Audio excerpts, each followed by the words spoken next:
नमस्कार दोस्तों, मैं हूं सुधाकर पुरोहित, आपका ज्योतिष मित्र। ज्योतिष डिविनेशन में आपका स्वागत करता हूं। इस वीडियो में हम बात कर रहे हैं जन्म पत्रिका के ऐसे योग की जो दिखने में तो बड़ा ही अशुभ लगता है, लेकिन जिसके फल भले ही विलंब से मिले लेकिन बहुत ही अच्छे प्राप्त होते हैं। हम बात कर रहे हैं विपरीत राजयोग की।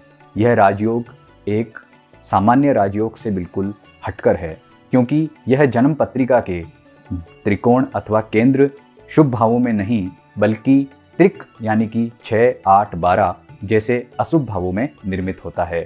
क्या आपकी जन्म पत्रिका में भी यह योग बनता है? तो इस वीडियो में आप जानेंगे इस योग के लक्षण और इस योग के फल कैसे प्राप्त होते हैं। तो पूरा वीडियो देखिए और हमारे चैनल ज्योतिष डिविनेशन को लाइक और सब्सक्राइब भी जरूर करें। विपरीत राजयोग सामान्यतः त्रिक यानी कि 6, 8 और 12 भाव में बनता है। जब त्रिक भावों के स्वामी यानी कि 6, 8 और 12 भावों के स्वामी आपस में ही इन्हीं भावों में स्थित हो, जैसे षष्ठ भाव का स्वामी अष्टम यानी कि 8th अथवा द्वादश यानी कि 12th हाउस में स्थित हो, ऐसे ही अष्टम भाव का स्वामी 6 यानी कि षष्ठ अथवा 12 अर्थात द्वादश भाव में स्थित हो, ऐसे ही द्वादश भाव का स्वामी षष्ठ यानी कि 6 अथवा 8th यानी कि अष्टम भाव में स्थित हो।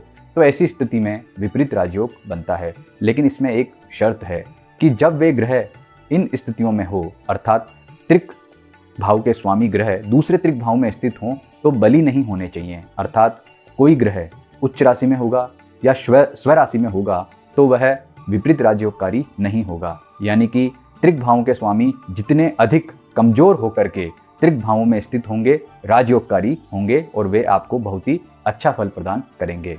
उदाहरण के तौर पर आप देखिए कि मेष लग्न की अपन बात करते हैं।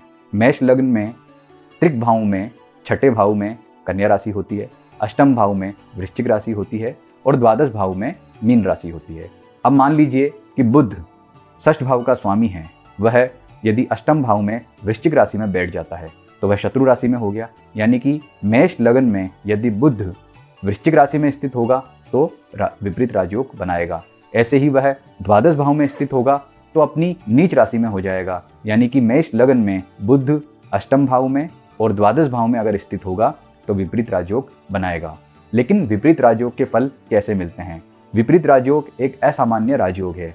यह दूसरे राजयोगों के समान नहीं है कि आया और आपको फल प्रदान कर दिया, बल्कि इसके फल बहुत ही विलंब से और जीवन के उत्तरार्ध में प्राप्त होते हैं। कभी कभी तो ऐसी स्थिति में जाकर के इस योग के फल प्राप्त होते हैं कि व्यक्ति यह समझ ही नहीं पाता कि मैं इसे राजयोग समझूं या राजभंग योग समझूं, क्योंकि सामान्यतः त्रिक भाव बहुत ही अशुभ भाव माने जाते हैं और इनके स्वामी सामान्यतः अपने अशुभ फल ही प्रदान करते हैं।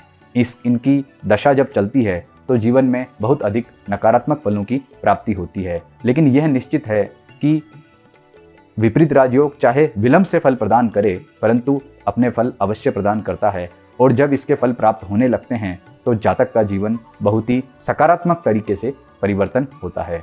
आप जैसे मैंने मेष लग्न का उदाहरण आपको दिया, ऐसे ही द्वादश लग्नों में अलग अलग प्रकार से विपरीत राजयोग बनेगा। आप अपनी जन्म पत्रिका में इस लक्षण को आसानी से देख सकते हैं। यदि आप इसे विस्तृत रूप से जानना चाहते हैं तो हमारे संस्थान में संपर्क कर सकते हैं। नमस्कार।